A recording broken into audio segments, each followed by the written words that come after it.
You see all the van life photos, you watch all the van tours, but do you wonder what this nomadic lifestyle is all about? Are you curious about life on the road?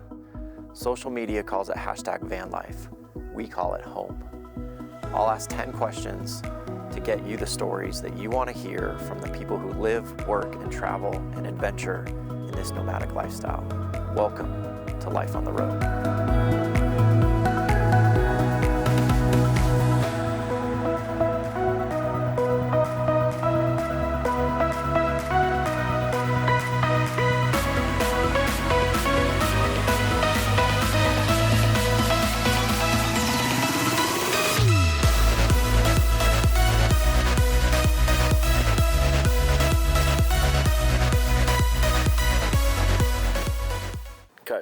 Welcome to another episode of Life on the Road, where I ask 10 questions to get you the stories that you want to hear from their life on the road. You tell me that camera was just rolling the whole time? The whole time, yeah, of course.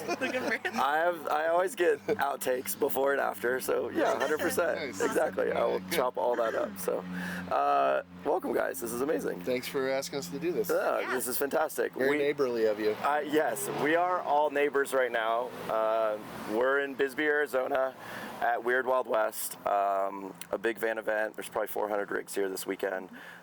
We are all sounding a little gravelly this morning. I know I am. So we partied hard last night. Well, some of us partied hard last night. Some of us went to bed early. Well, some of us have 11-month-old puppies that they need to take care of. This is very true. This is Fritz. This is very true. And Fritz, you have a little glitter in your beard. I have a lot of glitter in my beard. Yes. If you shake like a lion, I bet it'll just... It's going everywhere. Yes. No. Two of my neighbors over here decided to, paint my face last night. So, I saw that happening. Yes. Eyebrows and beard. Yeah. Did when they did the eyebrows and everything throughout the rest of the night, did you have any glitter getting into your eyes? It wasn't my eyes. I just kept touching my face and my beard like normal, and I was like, oh shit, it's all over my hands. And then I would touch everything else. It's all over everything else. Yes. My van looks like a bomb went off. And, so it is what it is. As we always start the show, tell us who you are, where you're from, and how long you've been on the road. Okay. So I'm Emma, and shamelessly promote yourself. Okay. So I'm Emma Walsmith. This is my husband, Jason Walsmith. This is our puppy, Fritz Madness Walsmith. Madness. And we have been traveling in a Storyteller Overland van since July of 2020. We bought our van so that we could travel self-contained and play socially distanced outdoor shows across the U.S. Yep. Because Jason is a career musician. Yep.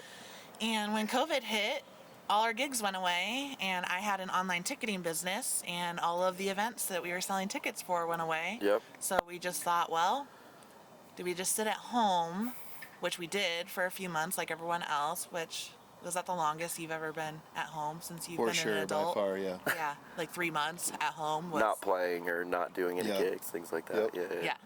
And so then we decided to just figure it out, and we tried a bunch of different ideas. Like we thought about getting a truck with a truck bed camper, but that wouldn't work for various reasons. And we looked at maybe just buying one of our band vans from the band and then DIYing it, which would have meant that we put like a mattress down on the ground and a Dometic fridge and maybe bungee strapped some chairs to the L-track or something. I don't have a lot of skills. Hey, I had no business nor wanted to build Althea, so no, here, builder. Right? Now I feel like I've learned a lot. I still don't have the skills, but I at least have some idea of what I would want. I have renovated a van since, so I feel comfortable now kind of with the idea of doing some construction, but no, I wanted nothing to do with building Althea. Right. Yeah. It was just like totally out of school for us. Yeah. So then Jason found Storyteller Overland, and he's like, you gotta check it out, check out the website. Well, I was kind of exhausted from looking at options that just didn't work. So I'm like, I don't want to see stuff we can't have. I don't want to look. I'm over it a little bit. Yeah. And he said, yeah, but this one has a roof air conditioning system, and you can run your roof air for like 8 to 12 hours, they say. Yeah. And that made my light bulb go off, because in order to be on the road as much as we were going to be playing these shows, I didn't want to leave our dogs at home. Of course. I wanted them to come with. So all of a sudden we had a solution that would make van life comfortable for us, but also safe for our dogs. Feasible, and yeah. I was like, tell me more. There you go. I love it. And we'll I get was like, all you'll have to do is sell your car. and we'll get to the rig specifically because Yeah. you know, obviously we're here amongst the many storytellers. An event was canceled and you guys got pushed here, Yep. sort of, basically, and so we're amongst a sea of storytellers at this point. So, Yes. but you've been on the road full time since you said 2020, or No, so roughly? we call ourselves half-timers. Yeah. So I still have a teenage son at home half the time, and Yep. so we go back and forth a lot. We go where the gigs take us. Yep. And then where's home?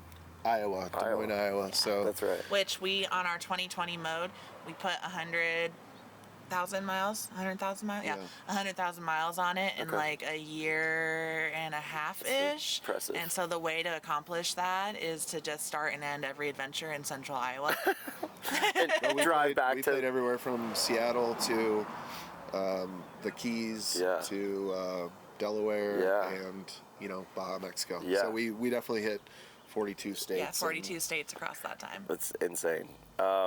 That's incredible. Okay, question one. What was the moment, cause, or inspiration to live your life on the road? You kind of touched on it Ta-da! already. Yeah. Exactly. We answered I mean, that, but I would say going back, like I've been in. I mean, started COVID was one reason. was how we but- started, the two of us, Okay. or the three of us, or we actually. But have there two is other a dogs we history travel there, with. right? Okay. But yeah, but I've been in a band since '93, so 30 years that Yeah. I've had 15 different vans Okay. and buses, Yeah. and Just and- road vehicles, And basically. some of those years, there was one year in there where I was home 4 days. Okay. I still wasn't full time. That's We still impressive. stopped in to do laundry, but then we just kept going. But yeah, so anywhere from 100 to 150 days a year, we would travel in the van. Okay. Travel Or in the a bus. Yeah. So, what buses, vans, like passenger vans, basically? Yeah. So our first van, I love this part just because. Anyway, our first van was a 1987 Toyota Land Cruiser, and that's what got me hooked on Land Cruisers. So I've had Land Cruisers ever since. Okay. It's like me with Defenders. but But okay. we were traveling just like 2 or 3 of us, and then we added more players and more people, and so we had to expand. But our first van was a '77 Dodge Explorer Class B camper van. Okay. Which is not ideal for a band, No. but it was awesome. That's and fun. I wish I had Shag- it now. shag carpet. It had orange stripes on the side. Yes. Bed in the back, full bath, wet bath. Yep. And shag Amazing. carpeting and a booth. And so we traveled with like 5 people in that. So there's driver, passenger, people in the booth, people laying in the bed. That's amazing. I Everywhere love it. we went. So realistically, the intent though was music Yeah. and Oh, yeah. getting on the road to play music Yep. at the end of the day. Yeah, for all those years, it was really just how do we transport people from gig to gig. Right. And we had some fun for sure, but it was mostly interstates, mostly as fast as we could get there, as Yeah. efficiently as possible. To and from, kind Yeah. of that thing. Yeah, so we had that thing, and then that one we the brakes went out, and on the way to a show, and we coasted into a Ford dealer and coasted out in a Ford Econoline van, which There we you go. then had probably a dozen of those. I feel like that's like the de facto musician's starter van. If only I had known that when we Gotcha. started, but yeah. That But makes so much we've sense. had so many of those, and they're so awesome. And we still have one, even though we Okay. have other vans now. But Yeah. but yeah, vans, and then we went into some RVs, some Class C RVs, which just immediately would fall apart as soon Yeah. as we got in and started to hit the road. They'd catch on fire, all these things. They're notoriously The terrible. axles would Yeah. fall Yeah, off. And, exactly. and then we got a Class A RV, like super luxury Class A RV, which is also not made for a band Yep. to travel on the road, and it Yep. fell apart. And then we finally bought Meatloaf's old tour bus, which was an '85 Eagle. That's amazing. 3 million miles on it when we bought it. And the whole Holy time shit. we had it, it still said meatloaf on the front of it. That's incredible.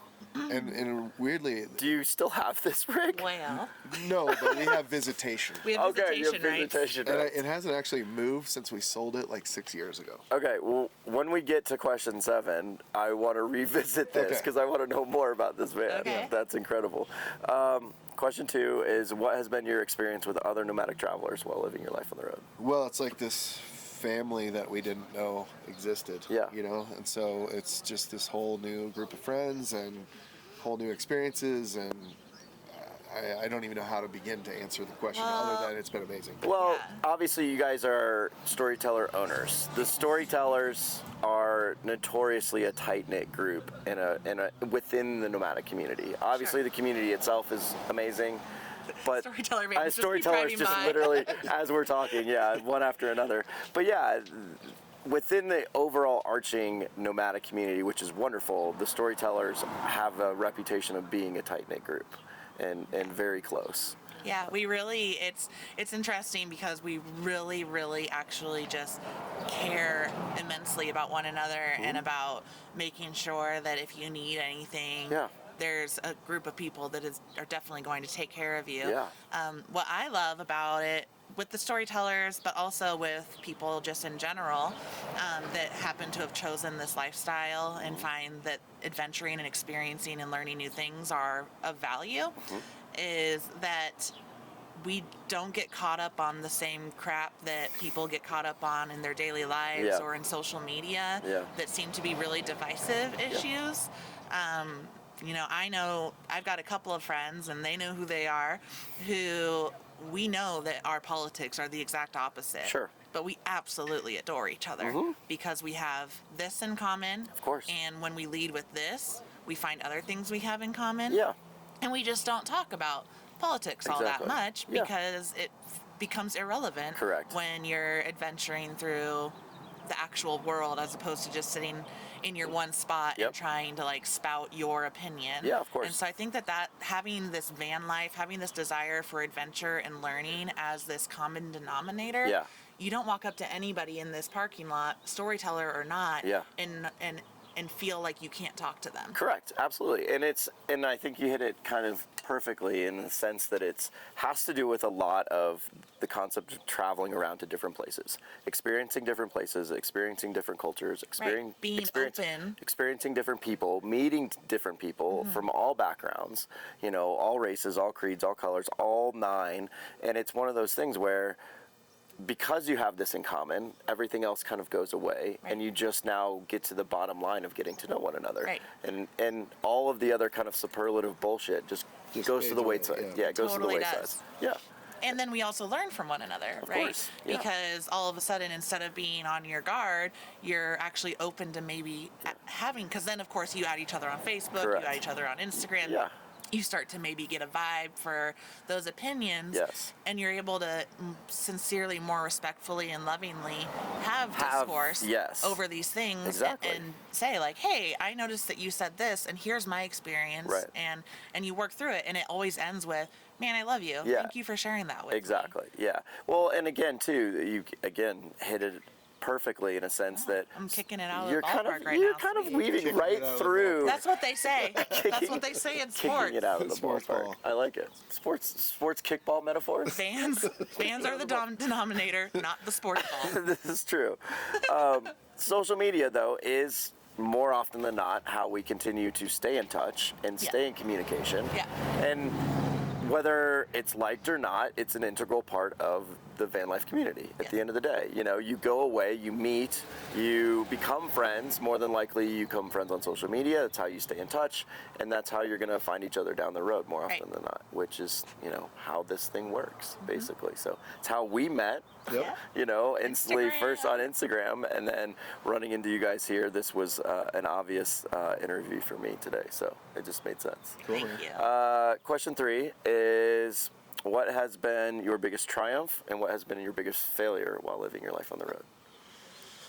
Go. Triumph. Our triumph is that we are doing exactly what we want to do, Yeah. when we want to do it, where we want to do it with, who we want to do it with. Yeah. I feel so fortunate, and I feel so proud and accomplished that that we're doing that. Yeah, that's amazing. Our only failure would be that I have really bad FOMO, so I just feel like I need to be everywhere all the time. Right. And so our failure would maybe be that we don't give ourselves enough time, places, We don't sit in one spot long Yeah. enough. That's fair. and that's an aspiration, and answer. we'll get there. Okay. Yeah. Okay. So, but being a full-time road musician, like sometimes you don't have a choice. Right. Like you Yeah, gotta it's go. still my job. Yeah, exactly. Like I have to Yeah. be here, I have to be here, and I have to be here. Yeah. And that is what controls our schedule. Yeah, So of there are course. some days where we will get into town at 6 and he's going to play at 8, and then we're going to hit the road by 9 the next day. Yeah. Because we have to drive 10 hours to the next show. Right. There are other times where we're able to get a few shows in the same area, and Okay. then we get a little bit more of a luxurious experience. Okay. But that's why one of our main rules for experiencing the places we go to is that we always look for local coffee shops that are open. Nice. Because if you can only be in a town for a couple hours, Yeah, yeah, yeah. really, the best way to get the vibe on the town and experience something local is to just find that coffee shop. Don't go to Starbucks, even if they got the PSL. Yeah. Go to the local coffee shop, talk to the local people, Yep. see what it's all about. Like our friend Exactly. Seth across the road here Right. at Old Bisbee Coffee Roasters. Yeah. Yeah. Amazing. It says right there, free espresso. He just sits there and passes out free espresso. Or if you want to really get to know the town, you do what we did last night. And Yeah. you go to a beheading. And you go to a beheading. Yeah. Yes. Beheadings are always a great way. Always a great way to know people. get to know people in small towns. Gather the townspeople in the square. In the square and behead a queen. I saw Phil Yes. from Down to Mob there last night. He stood behind me. I'm Yeah. like, hey, great to see you. It's been a while Yeah. since we've been in a beheading. Exactly. First beheading, in a while. But yeah, comfortable. Question 4 is, did you start your life on the road as a couple? And what is it like living your life on the road as a couple? Well, yeah, we both started had this life before life. each other. Yes. On the road. Yes. Your 2020 van life. van life Yeah, thing, we started started as a together couple. Yeah. as a couple. Okay. But we actually even started as friends before that, her traveling with our band. Gotcha. So we knew we could travel together before we became a couple.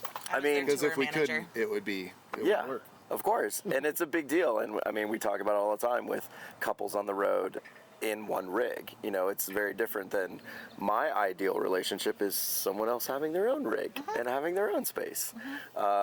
So yeah, I mean, talk about maybe the challenges of living on the road. He has a lot of shoes and a lot of hats. I wear a lot of hats. And a lot lot of of coats. shoes? He has a lot of shoes, a lot of coats, think- and a lot of hats. Coats I get, hats I get, shoes. I mean, I don't think it's that many. You wouldn't. Yeah. You wouldn't think it's You that wouldn't think it was, but it's a many. lot. That's my main challenge. I used to be- because we already have so many like I used to be- guitars. Yeah, laptops. I was gonna say the gear that you have to bring. Yeah. Like I'm a gearhead too, but your gear is way different Yeah. than my gear. But So you when must we're have a loading lot up of it. at home, every time I'll be like, and hey, hun, do you want to bring this coat? He's like, yeah. Like, okay, but what about this one?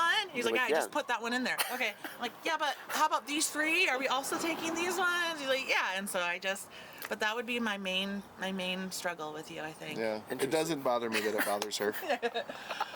It's still coming with, no matter It's still what. coming Yeah. with. I just lightly touch base Of to course. see if maybe this time we leave some of these hats It at home. slowly starts to lessen and lessen like, each pack. Maybe each if we trip out. realize that when we see Storyteller Overland, they're going to give us another hat.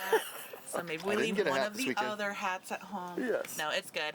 It's really fun. I don't think we have any issues really other than comedically that, which Of course. is just mostly ironic because stereotypically it might be the lady who has Of course. a tons of clothes Yeah. and shoes Yeah. and accessories, but this guy has to drive with me all day, and then when we get where we're going and I get the luxury of choosing whether or not I'm going to go to the show, Yeah. whether or not I'm just going to climb in bed and Yeah. call it a day, Yeah. he then has to get on stage Yeah. and play for 2 hours, and his stage gear is different than his gas station As are my gear. stage shoes. Yeah, there you go. Like I I get it. have a no knees, no toes rule Okay. for stage, which I think is reasonable. Yeah. And I like to wear boots when I play. Okay. I like to wear Crocs when I get up with the dog in the middle of the night.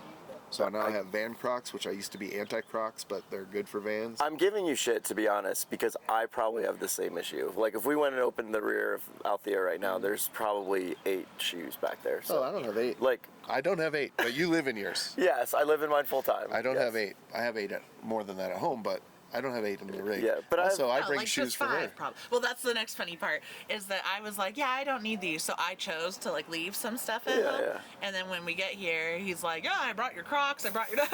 So he ends up getting all your stuff with. Like- And but also, if it weren't for me, she wouldn't have been able to do the mine tour because you True. need closed-toed shoes. She would have just brought a pair of flip-flops. there you go. And you would have Chaos. had to sit in the Yep. van all by yourself. I'm glad we It could would've been air this awful. grievance. Well, I don't even remember the question. What do you hate about each other? It It might as well could have been like, you know, with couples on the road. Like, it's interesting in terms of just, you know, from past interviews, what their life is like in the rig day to day. And a lot of time, you guys aren't full time, but you guys spend a lot of time on the road together. Right. So. And in his defense, I'm the one that insisted on having 3 dogs in the van. Yeah, I didn't even have a say. Yeah. Well, That's... you get your shoes, I get my dogs. Yeah. Do I get to answer what I hate about you? Sure. Careful. I don't Tread really, lightly here. I don't really anything, but what ends up being a little bit of a conflict is she likes to go to bed early always, and I don't. Okay. I like to get up early, and she doesn't. Okay. And I know those things don't. I like to stay up late and get up early. In a very small space, in a rig, on the road, that's a challenge, for sure. Luckily for him, I am really good at just continuing to sleep. Yep, and she's a good sport. So if I really need to get up, I just jostle a little and I say, I got coffee for you, and then she'll get up. There you go. With a smile. Eventually. I always make sure there's a smile on her face. Right. And there It starts with me lamenting because it's like 6:30. Yeah, and I'm more of a 7:30 kind of person. Okay. 9:30. 9:30 back in the day, yeah. But 6:30 in the van is kind of, or 7:30 in the van is my ideal. And so initially when he gets up, he'll, you know, be moving around and I can keep sleeping. And Fritz will even like curl in next to me. But I like, can tell he's you're gonna keep pretending. sleeping. No, I'm not pretending. I'm pretending. trying. Leave me alone. I'm trying. But then he'll just be like, okay, hon. Oh, and eventually I'm like, I'm pretty lucky to have this guy to adventure I'm with. curious, as you guys travel to gigs and spend so much time on the road, who drives more? It's pretty even. It's pretty even, Yeah. She's a power driver. Okay. I'm a power driver. I was gonna say you guys have to be. Like, I'm notoriously known for doing the 12 to 14-hour days. Yeah. You know, I drive a lot. I don't think I drive I think you're the first persons that I've met that maybe drive more than me, for sure. So It's impressive. I would say that it ebbs and flows, right? Like if where we're going, Jason doesn't have to play a show, Right. he'll probably drive more that day. Okay, that's But fair. if where we're going, Jason's going to play a show at the end of the day, I'm going to drive You're as gonna drive. many of the hours in the day as I possibly can safely so that he gets as much opportunity to rest and do other be prepared. stuff. Yeah. That makes Because sense. when we get where we're going, he has to go entertain a bunch of people. Yeah. Whereas I have the option of being like, well, I'm hey, gonna go to everybody, bed. I'll be in my van. Exactly. I do go to a lot of the shows, Of but course. I get to have that option, and he doesn't have the option. For sure. What's like an average drive, like to a show? Like, I mean, obviously I've coming heard from Des people Moines. say, oh, I do no more than 3.5 hours, or I'm a 7-hour day guy, Yeah. whatever. We don't have that at all. Yeah, It's just wherever where I gotta go. Yeah. I'm proud to say that I've done a couple of 1,000-mile days solo. Yep. And like I wear those as a badge of honor. I do the same. Yeah. I did, was 20, when I moved to Seattle, I did North Carolina to Seattle twice in 2 days, both times. So 2 days of over 24-hour plus drives. Yeah. So it was like, it was Durham to Boulder, Boulder to Seattle. Wow. Twice. Yeah. But I mean, this thing gives you like a superpower. 100%. Because at any point, if you're like, I'm tired. Yeah. I'm going to just pull over. Yeah, even if it's 20 minutes or whatever, and then you go. It's amazing. So- When I'm driving solo, I've found that my breaking point, I need to just, be safe, call it a day, and also have comfort is about 7 hours. Okay. So I can drive 7 hours straight, no No issue. issues. Get past 7 hours, I'm gonna need to stop for like an hour, walk around, eat some food, Take the dogs out. take a rest maybe, Yeah. and then I can get probably another 3 hours out if I need to. But yeah, these 1,000-mile days, that's not I've my only done style. a couple.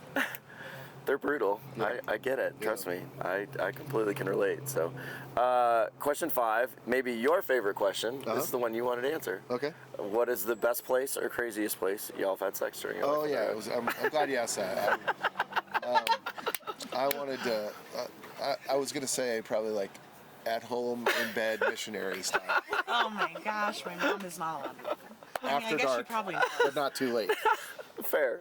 Completely fair. No, I because don't. I have to go to bed by 9:30. No, Come here, Fritz. You're my emotional support. We're a family. We're a family channel here. Yes. And so that's about all you get out of us. That's totally fair. I mean, I've had people completely decline the question. If you interviewed me for your rock and roll channel, we'll talk later. Would that be a different conversation? Understood. Completely. I mean, I don't have one of those, but I'll create one just to have the conversation for sure. Question 6 is, how do you make money during living your life on the road? This is an obvious choice. Yeah, it's obvious. And I think it's like, I feel very fortunate that we have this ability, because I know a lot of people are always trying to figure out what they can do, be remote, be nomadic. Yeah. And I feel very fortunate that we can just travel around and people pay us money to just play songs. Yeah, I mean, and I mean, you guys now are the second full-time musicians to have been on the show, Fort Vine being the first full-time musicians on the show. And again, I think it's such a perfect combination, the van life community, the van life itself, the rig itself, and then your profession. They're a perfect marriage. It really is. You know? And it's weird because I've had this long career of being in a band where it's the same kind of thing, but this is the perfect expression of that. So like when it's just the two of us, mostly playing these private shows where the flexibility of time, and I've spent all these years going like, how many shows can we pack into a week? Is it 8? Yeah. You know? Because if it's 8, that's the most profitable we can be, or whatever. And the shortest distance. There's all these like metrics. Yeah. But when it's just this, we can kind of like take our time, pick and choose. And I'm not very good at this, but I'm trying to be better. I'm trying to like leave days in between. Like we have a show in Texas in 2 weeks, and I'm like, well, how many can we play on the way down? How many can we play on the way back? We have to be back Sunday night. We can leave Thursday morning. And I'm like, well, wait, maybe we should just go play that show. I did end up booking 2 others, but I'm getting better at it. Yeah, no. This is the only show on this trip. So we drove from Iowa to here. And that's not necessarily profitable. Right. But I'm better at letting that be. Sure. You know, just to be like. Well, that was an interesting part of the conversation with Fort Vine was I was curious as to how many gigs they were playing a year, and like what was that number? What was that total number per year? And I mean, you've been a touring musician, you said, for 20 years, 25 years, whatever, 30 years. So like what on average when you were playing with a band, how many shows did you guys do? And now what does it look like playing for yourself, playing by yourself? So since we just sent a bunch of tax information to our CPA, I happen to have recently added it all up. So like last year, we did about 140 shows combined between the band and Jason solo. Throughout the U.S.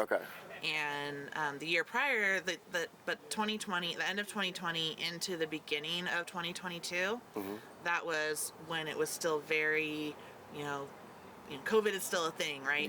But it was very limiting due to COVID. So that's when we were only playing socially distanced outdoor shows and trying to keep things really safe. Even when things started to open up a bit, our band chose to not play a bunch of shows because we didn't want to be the reason a bunch of people got together in a closed space and got COVID. Makes sense.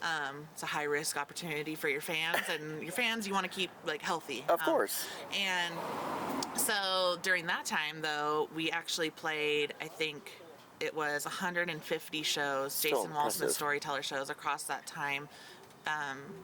We traveled to 42 states, and he played in 39 states across that time. Still impressive. So, yeah. Well, along with obviously playing for 30 years, talk about the difference between playing in a band and then playing for yourself or playing solo. That whole environment has changed, evolved so much over the years, many, many times. Like when we started, we were just out of college or even in college, and we were, playing for nothing, and sleeping on floors and eating bologna sandwiches, and of course making condiment sandwiches from the hot dog stands at gas stations, and we had all kinds of ways we could like survive. And back then there were a couple of years where we did those like 250 shows. Are you still playing with the guys that you started? Yeah, we have a new record coming out this year. That's and we insane. Have a whole tour but it's still different. It's still way different. All right, plug your Instagram right now. Plug the band so that I can drop it in here. Then we'll put it all in the show notes so people can get access. Well, so she and I are the Raconteurs on Instagram. I don't know if we said that during our shameless self-promotion. You didn't, but that's okay. We're gonna put it right here. Yeah, we are the Raconteurs. We have a baby YouTube channel. That we're we're not as prolific as you about getting stuff out there or consistent, but we're trying to. Okay, Although I haven't shot anything this weekend. That's okay. Anyway. And I always shoot in vertical because I'm always thinking about Instagram. Of course. And so that's hard to be like, here, Jason, because he posts them to YouTube every now and then because he's more of the storyteller in long form, whereas I'm a solid like 15-second, here's a little peek at what we're doing kind of thing. I get it. So yeah, that's the Raccoon Tourist YouTube, Instagram. Jason Walsmith Storyteller on Facebook is where like my solo music is. Perfect. The band is called The Nadas, THENADAS. Okay. The Nadas, and then Emma Walsmith, Jason Walsmith. Nice. On Instagram. On your personals. I love it. Thank you. And Fritz.madness. That's amazing. He's so full of madness. Exactly. He's so ferocious. Just chilling. Question number 7. What is your rig? Who built it? And why did you choose it to live your life on the road? We have a Storyteller Overland Mode LT, but this is our second Storyteller Overland. What year? What year is this one? 2022. It says right there in the door. Oh, good. Oh, it does. We can see it. You're right. So we have the Ford Transit version of the Storyteller Overland Mode van. That just came out this was the first year they did this. Yeah, the Storyteller. we got like the 9th Transit or something. Okay. I mean, the day they announced it, we put our deposit down. Gotcha. Because we were looking at our classic 2020 at 100,000 miles. You know, we were like 98,000 miles when they announced this one. Yep. And so we thought maybe we ought to sell the Mercedes, try out the Ford. Yeah, I'm curious why the change in footprints from Mercedes to Ford, the Ford Transit. So the change in van, just the idea of getting out of the other van was strictly because of the amount of miles we put it on. Sure. And we found a good buyer who was going to love the van but not pile up the miles as fast. So they were going to get good use of the extended warranty that we purchased, which I think was like 150,000 miles. And you know, they're a family that doesn't do as long haul driving, so it was a perfect situation for them. And for us, of course. The desire to try the Ford instead of getting another Mercedes. Yeah, I was going to say, why not get another Mercedes? Is largely because, for me, we have different answers. For me, I'm just going to say I'm 6 feet tall. Yep. And I oftentimes wear my hair atop my head. Okay. And in the Mode 4x4 Mercedes, when I would sit on the bed, I couldn't sit up straight. Okay. It was always, you know, like this, even if my hair was not atop my head. Yeah. And so I really liked the idea that the Transit, I think, is about 3 inches taller on the inside. Yeah. And that does make a big difference when you're spending as much time in a van as we do. For sure. So that was a main, as silly as it sounds, after having gone to 42 states in a Mercedes, that was one thing that I was like, man, I wish I could more comfortably sit up in bed and do some work and whatever. I don't think it's not silly at all, because we talk about it all the time with the difference between the two rigs is the Ford Transit does have a higher roof at the end of the day. Yeah. And so we've said all along that if you're, 6 foot plus, more than likely that's a better van for you. And again, the show was started to help other van lifers who are curious about getting into van life, kind of make some decisions. So I think that's an important one. Yeah. If you're a tall individual, a Transit or a Mercedes probably isn't the rig for you. It's a little limiting. Yeah, exactly. And even the ProMaster, it's a little shorter. The roof it's wider, but it's not as tall. So the Transit makes sense for anybody 6'1" or 6 foot or above. Yeah. Okay. But what about you? My reasoning is, well, it was the new thing from Storyteller. Yeah. We get a lot of support from Storyteller. Okay. And in the form of tour support and just supporting our music and getting the word out. We wanted to so we wanted to help them. support what they like. We feel like it's a really mutual, relationship. Beneficial so relationship. We knew it was new for them. Okay. But it was an easy thing because my band has had tons of Fords. I felt really comfortable with the Ford. We'd had 2 Ford Transits already. Okay. And there's a little bit of like peace of mind that comes with the Ford and the gas and the dealer network and all that stuff that I thought would be nice to have. It makes sense. I mean, we talk about all the time in terms of working on a Ford versus working on a Mercedes, the cost of maintenance and things like that. So obviously storytellers are a little different. They're handled within their own dealer network, and that's amazing. And I actually... Well, when it comes to chassis, though, you just take it to a dealer. Correct. So there's 200 and some Mercedes dealers that work on Sprinters. There's like 2,000 Ford dealers that work on Transits. Trust me, I have learned we had a great... Mercedes dealers those are few and far between, you know, the across Des the Moines country. Mercedes service people were incredible. We had a great Like thing the going for hardest 2 part of years. selling our Mercedes was that we'd grown to really enjoy working with Ben from the Mercedes Center in Des Moines, because he's just always available, always taking our call, always squeezing us in. We'd say, hey, we noticed this, the sliding doors got this rattling sound, and he'd say, well, can you come in like 2 hours? So we're really lucky that that was our experience in central Iowa, because it was us, some dog rescue vehicles, and Amazon that were taking advantage of the Mercedes Center, whereas in Denver, our friends are more like, I took my Mercedes in, they say I'll get it back in a few weeks maybe. Yeah, no, it's definitely more of a challenge. You know, you're in Salt Lake City, or you're in a, you know, heavily populated area with rigs. It's, you know, it is a bit more of a challenge. I will say there are good Sprinter dealers out there, or sure. Mercedes and dealers, like you said. We would go back to a Sprinter in a second. Of course. I loved our Sprinter for sure. Talk about, that's kind of cool. Talk about your relationship with Storyteller in terms of how that started with your music, and how that started with, you know. It is a beautiful story, and it's like a fairy tale, I think, kind of. But we bought the van, like she said, for the pandemic, and we started touring. So you bought the van not knowing anything really about Storyteller. You knew kind of, obviously you learned about it, saying this is the rig I want to buy. It's almost as simple as this. I was going by the name, when I decided to do this solo endeavor, Jason Wall Smith Storyteller. Then someone said, you know, there's a van called the Storyteller? No way. Really? I found the van. We learned about the Volta power system that's in it. We're like, well, that's special. That way we can play shows. I've run a full PA and lights off this power system in this van. Impressive. Many times. Yeah. So we're like, well, that's made for, like, we can't even deny that is exactly what we need. What you need. All we have to do is sell Emma's precious Lexus GX 460. And then she'll just think about it for the rest of her life. So we hit the road. We started doing that. There's no bitterness there whatsoever in that statement. She's always shopping for another one of those. Someday she'll have another one. Of course. Yeah, someday I'll have another one. But and the cool part is that because we sold my Lexus GX 460. It was a 2010. It had 80,000 miles on it, and we sold it. And I was like, okay, this is the right thing to do.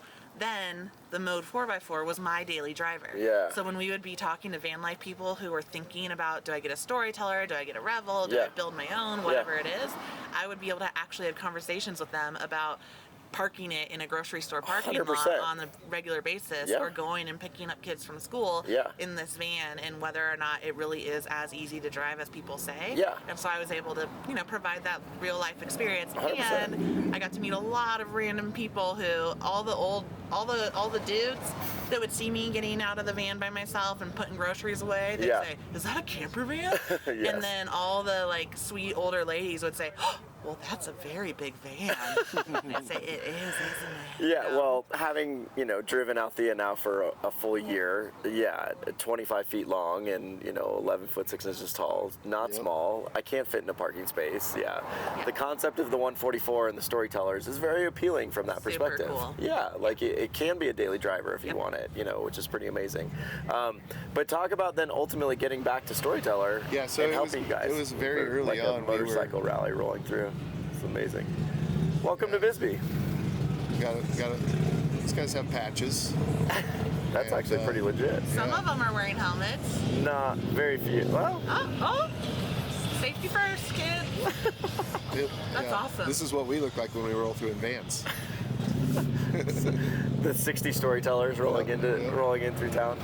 So what happened is, we didn't know anything other than, hey, this seems like the right van for us, for the use case. Obvious reasons how you guys use and live your life. And we found one available for purchase at La Mesa, Albuquerque. And what we didn't realize was that it was the last Storyteller that was readily available on a show floor for the next 2 years. Pre-pandemic, right on the verge of major. It was pandemic, but it was pre. Everybody ran out of supply of everything. Right. Yes. And so we got the 63rd van they ever built. And we hit the road and we went out to Seattle to play some shows and also see some family from a distance and everything. And we got the wild idea to... This was still at the time when we would go visit family, but we would stay in the van, not go in their house. Hug sweet little baby nephews. And just be like, I'm so happy we're here. Yeah, that's actually amazing. But we did get to do that. So we had the wild hair to check out one of these adventure van expos. And Jason. We had been consuming Storyteller's social media, but we had never met anyone. No. We just knew, we knew all the characters from their social media. Overland Jones, Andrew Cooley. Yeah. We saw videos of him jumping up and down on the van, and Yeah. we're like, Captain okay, Morgan. this guy's cool. Yeah. Captain Morgan, Yeah. awesome mustache. But that was really it that we knew of.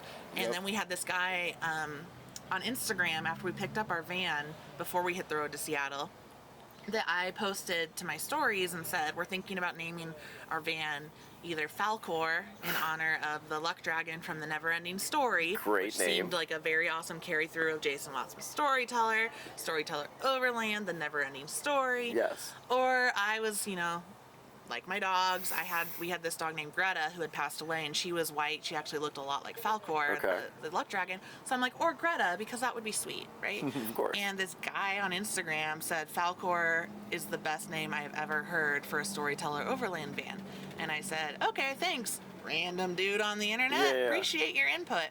Well, then a few days later, we're talking to the folks that were selling one of our band vans for us due to the pandemic. And Which Jason, was a 170 Mercedes. Okay.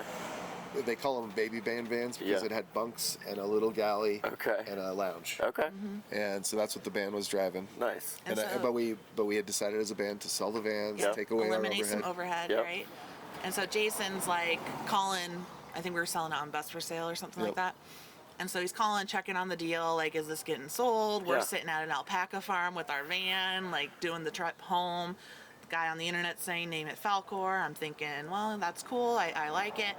And Jason says, yeah, we just picked up a Storyteller Overland. Okay. To the bus for sale guy. Yeah.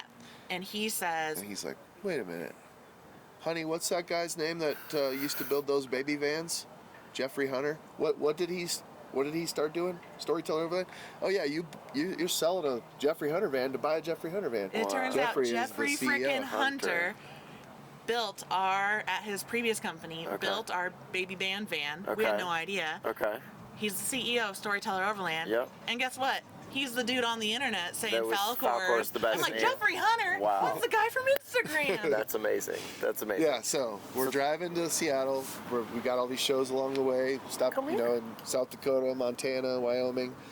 And before we left, I wrote this song about that trip Okay. called Camper Van that kind of just lists the towns we go through. Yeah. Start playing the song, played it on the internet, and played it at all these shows. Then we're in Seattle. The next show's in Salt Lake City, in someone's backyard. And we're like, oh, there's an adventure van show in Alta, Wyoming. Yep. We should just go out of the way a little bit And just go. and just go. Okay. It was like 5 hours out of the way. you know.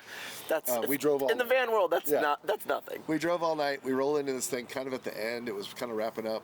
And all these characters from the internet We're in real life. were standing there. Yeah. And then they're like, Jason and Emma. And they knew us. And we're like, holy shit, they know our names. That's amazing. So Captain Morgan comes up, Tim Morgan, and he's like, come park with us. Bring your van over here. Yeah. And I'm like, oh my gosh. I'm like, Jason, is that Joe and Kate Russo over there? And we get out of our van, and I let my two... Shout out the Russos. We're Yeah. up parking lot above us. Yeah, we'll go see them next, right? Yeah, exactly. So I get Pepper and Potter out, because Fritz wasn't even a twinkle in his daddy's eye yet. Yeah. And Pepper and Potter get out of the van, and Kate Russo goes, Pepper, Potter! And I was Yeah. like, Kate Russo See? knows my dog's names. Are you kidding me? And so they just welcomed us with these like big hugs Yeah. and warm, sincere greetings. And we get to chatting, and I tell Jeffrey that I realized that he's the guy that suggested Falcor, and that's what we're going with. Amazing. And then Jason starts to tell him that he wrote this song Yep. about our trip. Go. I gotta get the weird And on. he's like, play it. That's it. So we got it out of the van. We stood there and start played it. And really, it was like that. He's like, man, I love the way you guys are using the van. And Yeah. I'd love to help you do what you're doing. Yeah. And we started working together. We went to Birmingham. Yeah. We started kind of doing events with them. Yep. And then he's like, you should record these songs. Hell yes. And so he's the guitar player on the first three tracks on my record. That's amazing. and a couple other And storyteller he plays organ Yep. and a couple other things couple on other there. storyteller people are play the drums and bass on the record. That's amazing. Yeah. I mean, I love again, it's finding the partnership just blindly out of how you guys use the rig at the end of the day. And then the story evolves into the community itself. Yeah. And you become, you know, very much woven into the nomadic community just by doing what you're doing. Yeah, Which it's what I try and preach, or we talk about a lot on the show is, and it's the reason why I started the show, because I didn't know what the community looked like. I had no concept of what this nomadic community looked like. I just built the van and then rolled it off the lot day one and was like, well, fuck, now what do I do? Right. You know, where do I go? What do I do? So, and the point of the show, a lot of it is to kind of express how great this community really is. And I think it really is. And your story is amazing in the sense that the Storyteller was the perfect fit for you guys and how you live your life. But now, like, that community just kind of literally opened their arms to you, and it's been a perfect marriage. Well, and how kind of, you know, when Storyteller said, how can we help you keep doing what you're doing? And we said, well, you know, in the music world, there's this thing called tour support that you get from various sponsors, and it just kind of helps you afford some of the costs of traveling and playing music. Yeah. And instead of just owning that relationship and saying, okay, we're going to do that, the next thing that Jeffrey did was introduce us to Jack Johnson at Volta Power Systems and Keith Leinbach at Flare Space, and said, hey, these guys are doing something really cool with your guys' products, and I thought you'd want to know about it. And the next thing we knew, Keith Leinbach in Moab is saying, hey, how can I help you keep doing what you're doing? Yeah. And then a couple weeks later, we're on a call with Volta Power Systems, and they're saying, hey, you know what would be really cool is if we could get as many photos and videos as possible of you guys playing shows plugged into the van. Yeah, exactly. And if we could tell that story, we would love to help you keep doing what you're doing. And that's just mutually beneficial. Yeah, of course. And these folks, in a perfect little, like, fairy tale sort of way as it continues, have not only been sponsors and supporters and helped us in a financial way to keep doing what we're doing, but they've also become really good friends. Exactly. Family. Yeah, exactly. I'm going to get Fritz. You're fine. Come here, Fritz. Come here. Fritz, what are you doing? Come here. Do you need to go potty? And I think that's the perfect point, is that you meet these people along your travels, along the road. They're, you know, obviously understand what you do. They see the relationships, and now beyond the working relationship, they become very close friends. Friends, yeah, part of our family. Yeah, exactly. Friends for life. Yesterday I was texting with Kirsten Leinbach and Jenna Stewart, who is Jason Vigil from Canyon Adventure Van's significant other. So it's just so sweet that we just all care about one another. So they're not here, but we're all still in contact. You also just want to show them funny pictures of their husbands. Oh, yeah. I mean, their husbands are hilarious. Oh, it's amazing. I love it. Question number 8. What is your best bathroom, number 1 or number 2 story from Life on the Road? Best bathroom, number 1 or number 2? There's a toilet in the rig. There is. Cassette toilet, right? Yep. Okay. Yep. And we sort of utilize, this isn't a good story, but people are curious about, because this is people's biggest hang-up with a van. It's hilarious how many times you get asked the question, how do you go to the bathroom in the van? And there is a cassette toilet in there that is functional, and it doesn't smell, and it's put away, and it's easy to empty, and it's easy to clean. Yep. But we still kind of just use it when we need, like emergencies. Emergency is almost too strong of a word. Okay. It's there at any point. Like we're in a parking lot with a bunch of people. Yeah. But most of the time we're out in the middle of nowhere, or there's, so 100%. So number 1 is usually for me a tree or a bush. Yeah, of course. Yeah. And she sometimes uses that at night. But normally, we just always find any horror stories though. Like again on the show, I've said it a billion times. I think cassette toilets are the most foul things on the planet. I have a composting toilet. I'm a big fan. But any horror stories with the cassette toilet itself? No, I don't think so. Like, here's the important part that especially if you're traveling as a couple, one should consider. Is that when I realized when we were looking at all these different options that we were starting to look at options that didn't have like a proper bathroom associated, I went ahead and said, okay, Jason, we'll get that van that has a cassette toilet if you promise to always empty it. And 3 years later, I've never had to empty that There you toilet. go. So I It think is that's my a job. solid, like, That's a nice compromise. go ahead and make sure that you vouch for yourself. That's amazing. I get it. Yeah. Yeah, And I don't think no we issues ever, no. dealing with it. No problems. Nope. Well, I That's mean, good. I guess the worst issue would be like sometimes when we're home for a little while, and when we've been on the road for a while, we get home and I'm like lazy and I don't deal with it. Yeah, and then yeah. A couple weeks later, You're like, shit. I'm like, oh No man, pun I gotta intended. go get that thing. Yeah. Yeah. I mean, we always laugh. Like, you're not a true van lifer until you have pee on your floor. Like, it is what it is. Like, the horror stories of pee buckets Shoot, and I don't. jars. I You guys I mean, never I think peed on your floor? No. It's impressive. I think one time maybe when you were first learning how to do Oh, it, okay. it like bubbled. Yeah, a they're little. Spilled sometimes over. at altitude. Yep. It gets pressurized. That is the story that gets told most on this channel. Yeah. Is but ours is sits that in the shower basin when Okay. it rains, so you just like turn on the shower.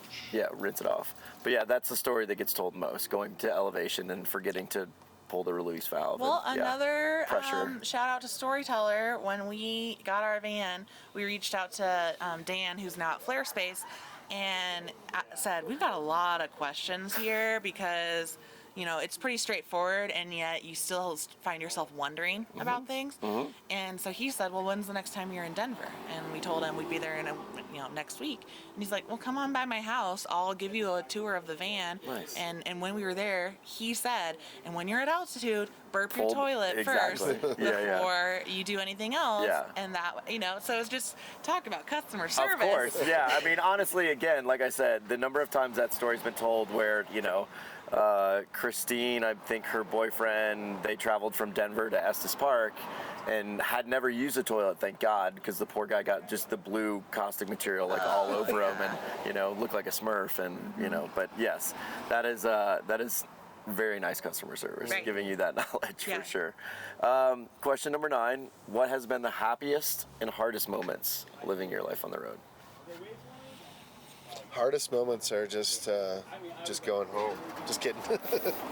No, I love my home, hardest too. moment probably was when the turbo blew on our Mercedes, and I was driving home from Denver by myself, and I was about with the dogs. If the turbo hadn't blown, I was an hour and a half out from home. Okay. But instead, all of a sudden, the turbo blows.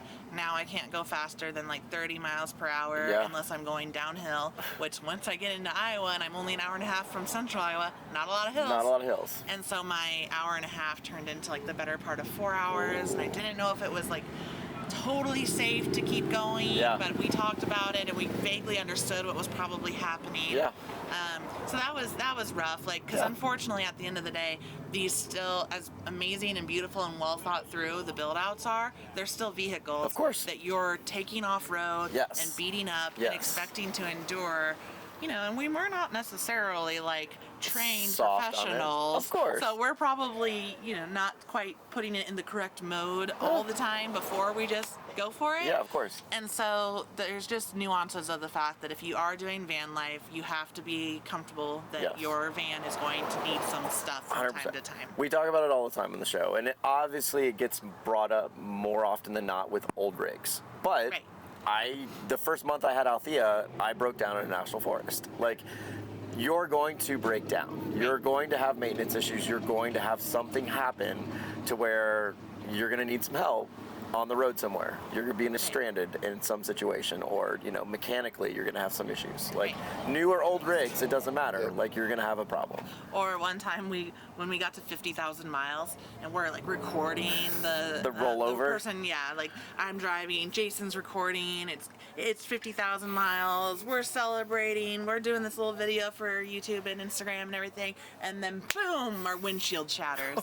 Now it didn't shatter in, of course. But Please told me we you got caught it hit on at, video. like, Did you get it on film? Yeah, we were. I think we were like, that's so fun. Boom, it's like 50,005 miles. Oh, In this moment of pure joy, look how fun and cool we Yeah. are, whatever, we've reached this milestone. now. And now we have Yeah. a rock that flew off of a semi, and Yeah. I mean, In C'est la contrast, on vie. this one, when we had 5,000 miles, a big rock hit it and shattered the window right after we got it. Yeah. And then the whole thing had to be replaced. yeah. I mean, again, like you spend enough time on the road which Right. you guys obviously do, you're going to find issues. You're going to find some moments where, something happens and you're going to have to, deal with it, fix it, whatever, so. My worst one was a flat tire, and it's interesting that your worst moment was solo. My worst moment was solo. Oh, So that's when we're interesting. together, shit doesn't happen. Yeah, you guys need to stay together. But and drive more I was together. in Austin, and this was in the Sprinter, and we had just the factory spare. Okay. And this wasn't even like an exciting off-road adventurous story. I was just in Austin, Texas playing, Yeah. and I parked at the Pecan Grove campground, which is right down, like an old campground in town. It was really cool. But they put me in the spillover lot, which was just a gravel lot, like a dirt quarter lot. mile away or something. And it was full of nails, and I punctured a tire, and I put the spare on. It was raining, and I had to get to San Antonio for a show. I drove it on, but I drove around all day because the next day was the 1,000-mile day from San Antonio back to Iowa. That's and I'm brutal. like, I can't do that. Can't do that on a spare. On a spare. Yeah. And it took me basically from like 7 in the morning until 7 at night to find a tire. A tire shop that would swap it out. And they ended up, now we they ended up travel. patching it. Oh, wow. But I was trying to find a tire because I knew I had that long drive. Yeah. So anyway, Yeah, And makes now we travel with a full-size full-size spare. spare. and again, have a full-size spare on the back of your rig We're as trying well. right now. It's on the top. It's on the top? But Okay. Backwoods, our friend Ty, Yep. Backwoods just finally Shout out developed Ty. He's right over there. backdoor solution for the Transit Yep. that is being installed on this van next week. There we go. Nice. Yeah, I mean, it was one of the big things with Althea being as heavy as she is. I was like, there's no way we're dropping a tire from Is that a underneath. super single on the back, or is that a dually on the back? It's a super single. Yeah, it's a 2500. Which is kind of a hard tire to find, right? Yeah, 100%. So, but at the same time, with the Talon wheels, like, I was like, those things are 17 and a half. They're huge. I was like, we're not dropping this from below. Like, it is what it is. Yeah. So it makes perfect sense. What's been the happiest moments living your life on the road? All of the rest of it. Yeah. So other than those yeah. moments, Everything in those moments, it's the everything else rest is the of it. best. Yeah, I no, mean- I get it. yeah, The people. it feels so freaking good to, when you're alone, Yeah, to enjoy the beauty of the places the van can take you, Yeah. and the solace, Yeah. and the opportunity to experience nature without a lot of other folks around you, Yeah. and that sort of stuff, and see your dogs run in the field, and great. See your dogs be perfect. dogs. But it's also the coolest feeling to show up to one of these events and have Yeah. strangers, as well as people that you already know, yeah, give you that sort of love. To be Yeah. like, oh my gosh, you're here. And of course, we do the same thing for everyone when we see them. Yeah. So it's just such a beautiful community Yeah. who sincerely appreciates the other members of the community taking time to come do something with them. Of course, yeah. And so, I mean, the big obvious answer is the people Yeah. is the biggest joy. No. But really, it is everything but those little moments. And that joy is what makes those little moments seem like total nothingness. of course. They're frustrating in the moment, Yeah. but at the end of the day, it's like, whatever. Yeah. I do it 10 times over. Exactly. It's not going to ever get me off of the road or away from van life. Right. Those moments just happen. Right. It is what it is. It's life. It's life, right? But then the flip side of that is like coming into this community and spending time, with all these wonderful people. Like it builds and And the builds joy and of the builds. shared experience, the new shared experience. Yeah, for like sure. You all enjoying I think probably your first beheading you've ever attended. Yes. I was in the That van was with Fritz. really enjoyable. It was very enjoyable. I mean, I can't wait till the next beheading. yes.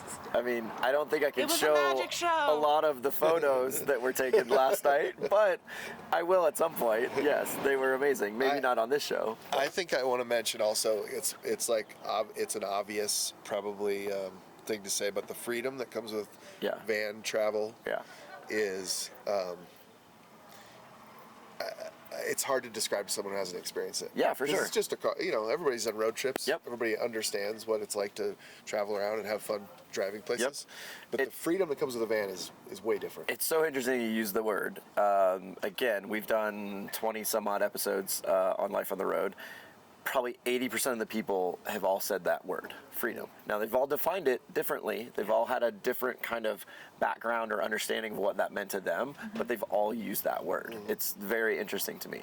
And again, I think the van life nomadic community that's kind of the basis of it all, like providing you that opportunity to do whatever you want.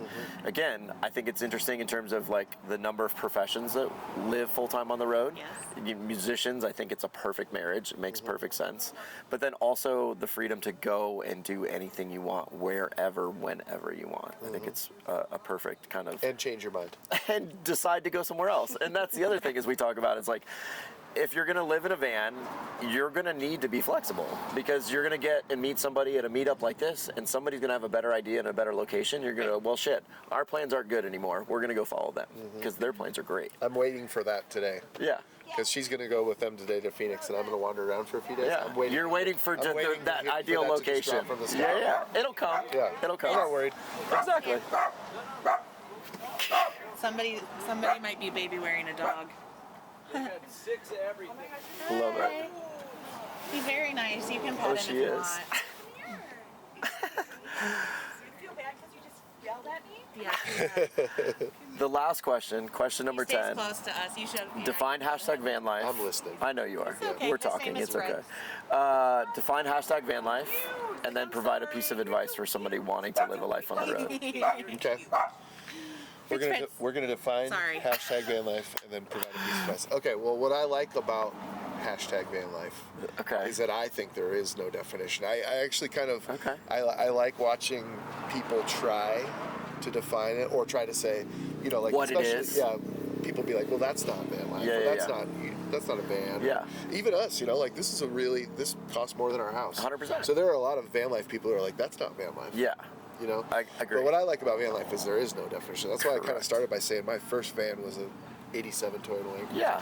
Because it's really just whatever your Adventure mobile Yes. is. Well, and you know? again, the question's written very tongue-in-cheek for a reason. Yep. Like, we all know that hashtag van life isn't our real life at the end of the day. Right. It's not what we do on a daily basis. And it's the reason why, again, created the show so that we can shed some light on more what it's like to live full-time on the road.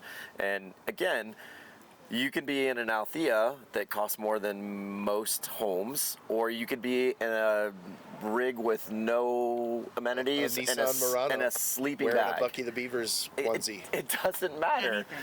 That this community is going to accept you either way, in either rig. It doesn't matter. And that is more what real van life is about, you know, and how this community welcomes you into it versus... We've gotten He a answered lot his own of, question. For sure. We've gotten a lot I've of done that this a same couple kind times. of feedback though on our Instagram account. Yeah. Because we just do share like real Of hashtag course. van life Yeah. as opposed to like, look at this picturesque thing that oftentimes it's picturesque, Yeah. but it's not always like we spent hours setting up this look. Yeah. We've put a bunch of filters on it. Yeah. We just actually share what we're what you guys are doing. and who we're doing it with Yeah. and what's next. Yeah, I honestly think it's what drew me to you guys on Instagram, because you were doing it super real versus you see a lot of everything on Instagram more or less is curated to a certain extent. Sure. So I was drawn to that from your social media perspective. So I appreciate that very Cool, man. much. Yeah, definitely. Just speaking our truth, right? Exactly. I love it. And then a piece of advice you'd give somebody wanting to live a life on the road. Do it. Then just get out there and find your people and don't, you know. We already found your people. Yeah. Follow us. Come Exactly. with. Exactly. It's like that's the coolest thing is everybody wants everyone else to also do it. Yeah. And there's no sort of like eliteness. There's Correct. no sort of barrier to entry Yep. other than you want to come with us? Cool, great. Yeah. That's really it at the end of the You day. don't have a radio? Borrow one of ours. Correct. You know? Yeah. No, it's just honestly, it's come join us. Yes. Take that first step. Yes. And again, it's most often piece of advice given on the show, but I think it's so valid. It's so true. Like you have to just find. And it's not courage, but you have to find the reason to just go. And then once you do, you'll realize how amazing the community and the lifestyle is. And it's worth noting that the Storyteller vans are RV certified, so that means that you can actually finance them. Yes, So I think it's some a of the great point. custom build shops, you can't finance them. You Correct. have to give them the cash before you leave the parking lot. Correct. That's totally fine, but that's Yep. not the angle that we pursued. Yeah, of So course. You can. There's various ways to achieve van life. For sure. And again, I mean, I think it's a great point in a sense that they have their own dealer network, they have their own financing. You can actually finance the full vehicle, which is amazing. So, yeah, so yes, this is very attainable. for, you know, the quote You unquote. might have to sell your Lexus GX 460. and still be really upset about it years I'm not later. upset. I'm just gonna check Facebook Marketplace. I get it. Trust me. From somebody who sold a Defender and cried the second I sold it to Right. now I have it back and I'm very happy. So Nice. yes, We I can get it. we can get Success our things story. together. Success story, right? Exactly. You'll get yours back. I will. Someday. Someday. That's all your questions, guys. Sweet. Thank you guys for doing you. this. Painless. Yeah, It's never Question like 7 painful. was a little iffy, but that's cool. It's okay. I don't even remember it. It's okay. Thanks for helping us share our story. No, of course, you Yeah, guys. thanks, This has been so fun. We are going to, well, you're going to go to Phoenix with them. And then, yeah, we're going to find you an adventure to go on All right, locally. sounds good. So we'll see you guys on the next episode. Thank you for watching and like and subscribe. And yeah, we'll see you later. Thank you. Bye. It should be. There we Okay, go. so that's not in there. So No. don't worry about that. I mean, I don't care if it is. Normally very clean. Everything. Ah, that's good. Thank you. I needed some coffee this morning. My little cheesy makeshift mic. Yeah. Because So you don't want us doing this? you can, 100%. Well, but I mean, yeah. It doesn't matter. Yo. It works. Can Fritz be in the I video? will. Of course. Sweet. Absolutely. There's no, sweet. Awesome. That's it, guys. Thanks, man. Yeah, it was fun. Thank you guys very much. I appreciate it. I think Fritz needs to go potty. We're always making Zach and Marie sit around. They're gonna find other people to travel with. Sorry. Of our 4 episodes that I've ever done, I think I've shot close to 30 now total that I've had to scrap. How about this one? We'll be good. Okay, good. Yeah, no.